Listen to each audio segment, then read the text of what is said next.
미라클 모닝의 애청자 여러분, 안녕하십니까? 수목 로마서 루티드, 로마서의 뿌리를 내려라 시간입니다. 이제 17절까지, 1장 17절까지 서론을 마치고 본론이 시작되는 로마서 1장 18절 말씀은 먼저 깜짝 놀랄 말씀으로 시작합니다. 하나님의 진노라는 말씀이 나오기 때문입니다. 저는 로마서 1장 18절 말씀을 보면 정말 극심한 하나님의 진노를 느낄 수 있어서 이 말씀 한 구절에서 오래 머물 수밖에 없었습니다. 하나님의 진노가 불의 안에서 진리를 붙잡아두는 사람들의 모든 경건치 아니한 것과 불의를 대적하여 하늘로부터 계시되었나니 라고 말씀했습니다. 여기 말씀하고 있는 하나님의 진노, 이 진노는 화가 나는 가장 극심한 상태를 두고 말하는 것입니다. 하나님의 진노라고 할 때 진노는 이미 하나님께서 구약에서 엄청나게 말씀하셨던 내용들입니다. 하나님의 진노는 이스라엘 백성들이 출애굽을 하면서 광야 생활 가운데 또 나타나시기도 하였습니다. 신명기 9장 7절에 보면 네가 광야에서 주 네 하나님의 진노를 일으키던 일을 잊지 말고 기억하라. 네가 이집트 땅을 떠나오던 날부터 너희가 이곳에 이를 때까지 너희가 늘 주를 거역하였으며 라고 이야기를 합니다.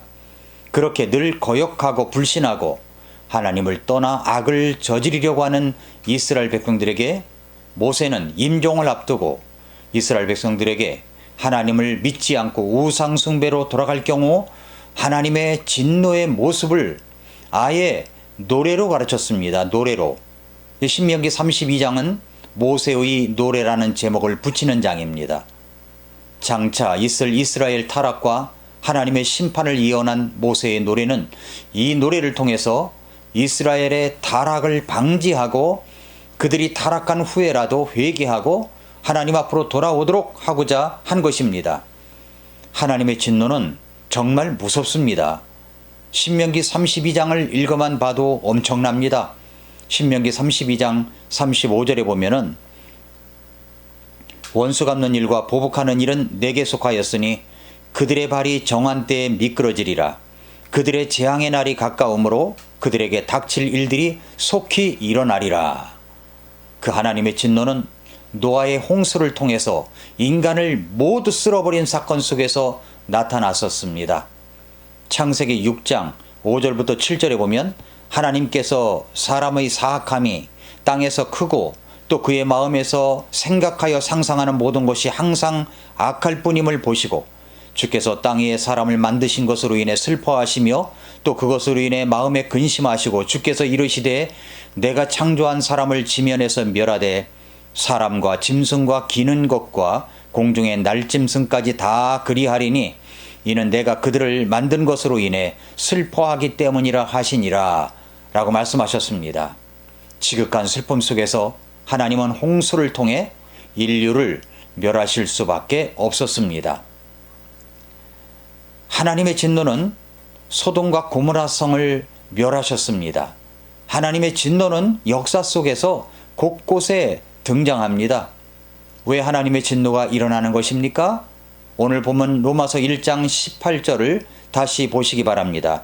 하나님의 진노가 불의 안에서 진리를 붙잡아두는 사람들의 모든 경건치 아니한 것과 불의를 대적하여 하늘로부터 계시되었다라고 말씀을 했습니다. 여기에 모든 경건치 아니한 것, 불의 안에서 진리를 붙잡아두는 사람들의 모든 경건치 아닌 것 때문에 하나님의 진노가 일어나게 된 것입니다.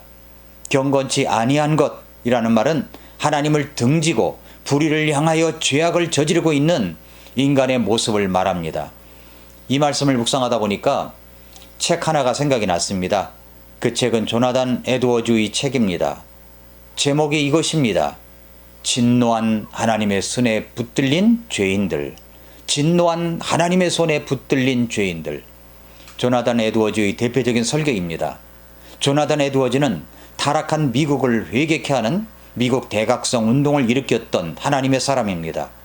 목회자인 아버지 밑에 자라면서 어렸을 때부터 하나님의 영광을 위하여 모든 능력을 개발하고 시간 사용의 중요성을 배워 아주 철저하게 시간 사용을 했던 사람입니다. 디모데후서 1장 7절 말씀을 통해서 진정한 회심, 구원의 체험을 하였으며 공부를 마친 다음에 사역을 할 때 하루 12시간 이상 성경을 연구하고 설교하는 목회자였습니다. 미국의 대각성 운동을 일으켰던 대단한 하나님의 사람, 이 조나단 에드워즈의 대표적인 설교가 바로 진노한 하나님의 손에 붙들린 죄인들이라는 설교입니다. 신명기 32장 25절에 보면은 원수 갚는 일과 보복하는 일은 내게 속하였으니 그들의 발이 정한 때에 미끄러지리라. 그들의 재앙의 날이 가까우므로 그들에게 닥칠 일들이 속히 일어나리라 했습니다. 하나님을 불신하여 죄악을 저지르면 하나님께서 이스라엘 백성들을 원수 갚듯이 보복하시겠다는 말씀입니다. 지금까지 하나님께서 이스라엘 백성들을 어떻게 인도하셨습니까? 신명기 32장의 모세의 노래 속에 보면 독수리가 자기 둥지를 휘저으며 자기 새끼들 위에 너풀거리고 자기 날개를 펴서 새끼들을 받으며 자기 날개 위에 그것을 얹는 것 같이 주께서 홀로 이스라엘 백성들을 인도하셨다고 32장 11절 12절에 말씀했습니다.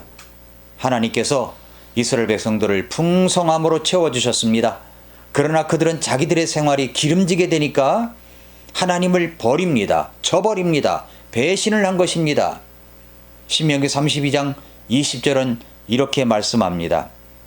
이에 그분께서 이르시되 내가 내 얼굴을 그들에게 숨기고 그들의 종말이 어떠한가 보리라 하셨으니 이는 그들이 심히 거역하는 세대요 믿음이 없는 자녀들이기 때문이라고 그랬습니다. 그래서 하나님은 이렇게 말씀하시는 것입니다. 다시 신명기 32장 25절에 보면은 원수 갚는 일과 보복하는 일은 내게 속하였으니 그들의 발이 정한 때에 미끄러지리라. 그들의 재앙의 날이 가까우므로 그들에게 닥칠 일들이 속히 일어나리라. 바로 이 말씀, 이 신명기 32장 25절 이 본문으로 설교한 진노한 하나님의 손에 붙들린 죄인들이라는 책 그 서론에는 7가지 하나님의 진노에 대해서 이야기를 합니다. 첫째로 그들은 언제라도 망할 수 있다는 겁니다.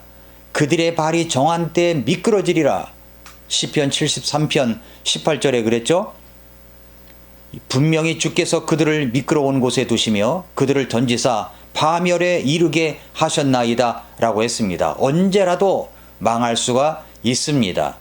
둘째로 그들은 예상치 못한 때에 갑자기 망할 수 있습니다. 시편 73편 19절에 보면 그들이 어찌 그리 순식간에 황폐하게 되었나이까 그들이 두려움으로 완전히 소멸되었나이다 라고 했습니다. 하나님을 떠나고 대적하며 죄악을 저지르는 사람들은 순식간에 전혀 예상하지 못한 때에 망합니다. 멸망합니다. 세 번째로 그들은 다른 사람이 떠밀었기 때문에 넘어지는 것이 아니라 제 풀로 그냥 넘어질 것입니다. 그들의 인생에 자살골로 패배한다는 것입니다. 누가 건드린 것도 아닌데 혼자 자살골을 넣습니다. 미끄러운 곳에서 자기 몸을 가누지 못하고 저절로 넘어지듯 그렇게 제 풀에 넘어간다는 말씀입니다.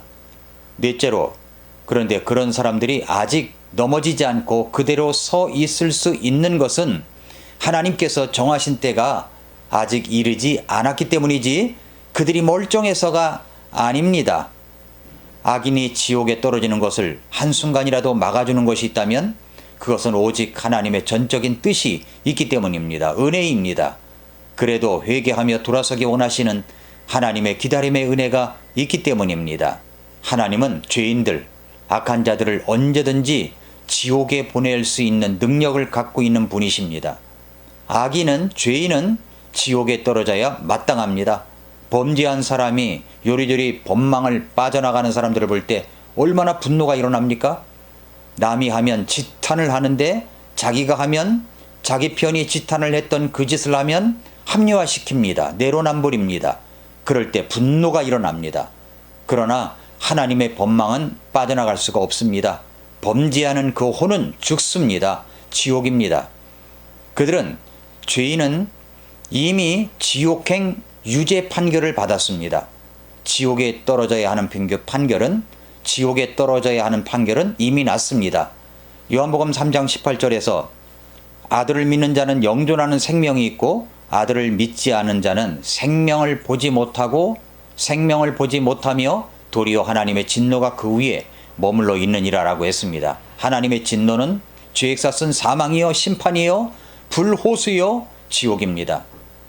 그들은 지금 지옥의 고통 속에서 나타나고 있는 것과 똑같은 진노와 저주를 당하게 될 대상들입니다. 그들이 지금 당장 지옥에 떨어지지 않는 이유는 하나님께서 그들에게 크게 진노하시지 않기 때문이 아닙니다. 진노는 하나님의 손에 붙들려 있습니다. 사람들은 그것을 의식하지 못한 채 살아가고 있습니다. 그러한 하나님의 진노를 알고 있는 분들은 지금까지 살아온 것처럼 그렇게 살지 않습니다. 지금이라도 당장 지옥에 보내야 하지만 그들이 아직 지옥에 떨어지지 않는 이유는 하나님의 그런 사람들의 악함을 개의치 않으시거나 그것을 못마땅해 하시지 않기 때문이 아닙니다. 여전히 불같은 진노를 하고 계십니다. 지옥의 형벌이 저들을 기다리고 있습니다. 지옥 구덩이는 이미 준비되어 있습니다. 그 불호수도 이미 준비되어 있습니다. 그 용광로 같은 지옥은 아주 뜨겁게 달구어져 그들을 받을 준비가 되어 있습니다. 그뿐만이 아닙니다. 마귀가 그들을 덮치려 하고 있습니다. 마귀는 결국은 지옥에 던져져야 할 영물입니다. 그런데 자기만 가는 것이 아니라 하나님이 만드신 창조물들을 다 끌고 가려고 지금도 우는 사자처럼 두루 삼킬 자들을 찾고 있습니다. 마귀의 목적은 우리의 파멸입니다. 지옥을 갇혀가는 것입니다. 악인의 영혼 속에는 그 영혼을 지배하고 있는 지옥의 원리들이 있어서 만일 하나님이 누르고 계시지 않는다면 지금이라도 당장 그 속에서 지옥불이 활활 타오를 것입니다. 악인은 자기에게 죽음이 임박한 뚜렷한 증거가 보이지 않는다고 해서 한순간이라도 안심하면 절대 안 됩니다. 지금은 건강하게 보입니다. 멀쩡하게 보입니다. 좋은 환경 속에 있습니다. 권세 있는 자리에 있습니다. 전혀 죽을 것 같지 않아 보입니다. 그러나 어느 순간 우리는 깜짝 놀랍니다. 그렇게 좋은 환경 속에 있는 사람들이 생각지도 못한 죄들을 저지르며 물러가고 죽고 망해버리기 때문입니다. 마찬가지입니다. 우리의 모습이 전혀 지옥에 갈 것 같지 않아 보입니다. 그러나 어느 순간 여러분은 깜짝 놀라게 될 것입니다. 어디에서 놀라게 될까요? 지옥입니까? 아니면 천국입니까? 어디에서 놀라게 될까요? 조나단 에드워즈는 이런 설교를 하면서 이 설교 속에서 말미에 이렇게 말합니다. 제가 오늘 이처럼 끔찍한 주제를 가지고 설교하는 것은 이 회중 가운데서 아직 회심하지 않은 사람들을 일깨워 주기 위해서입니다. 유황불이 활활 타오르는 그 처참한 지옥이 여러분 밑에 있습니다. 하나님의 진노의 불끝이 이글대는 무서운 웅덩이가 여러분 밑에 있습니다. 지옥문이 입을 활짝 벌리고 있습니다. 이렇게 이야기를 했습니다. 사랑하는 애청자 여러분, 지옥은 분명히 있습니다. 지옥문이 입을 벌리고 있습니다. 우리는 모두 그곳에 떨어져야만 했던 사람들입니다. 그런데 우리 구주 예수님께서 우리의 모든 죄를 용서해 주심으로 대신 고통을 받으시고 우리 죄를 대신해서 십자가에서 죽으셨습니다. 그리고 죽은 지 3일 만에 부활하셨습니다. 여러분은 오늘 밤 이 세상을 떠난다면 천국에 갈 수 있는 확신이 있습니까? 진노한 하나님의 손에 붙들려 있었는데 그곳에서 용서받고 빠져나온 체험이 분명히 있습니까? 진노한 하나님의 손에 붙들린 죄인은 속히 멸망합니다. 그 끝은 지옥입니다. 지금도 하루가 천년같이, 천년이 하루같이 기다리시는 하나님의 은혜는 모든 사람이 다 회개하고 구원받기를 원하시고 계십니다. 로마서 1장 18절 말씀 다시 한번 보실까요? 하나님의 진노가 불의 안에서 진리를 붙잡아두는 사람들의 모든 경건치 아니한 것과 불의를 대신하여 하늘로부터 계시되었나니. 왜 하나님의 진노가 지금 이 시대에도 계속되는지, 그래서 어떤 모습인지 로마서 1장 후반부는 밝히고 있습니다. 다음 시간에 계속하겠습니다. 오늘도 미라클 모닝입니다.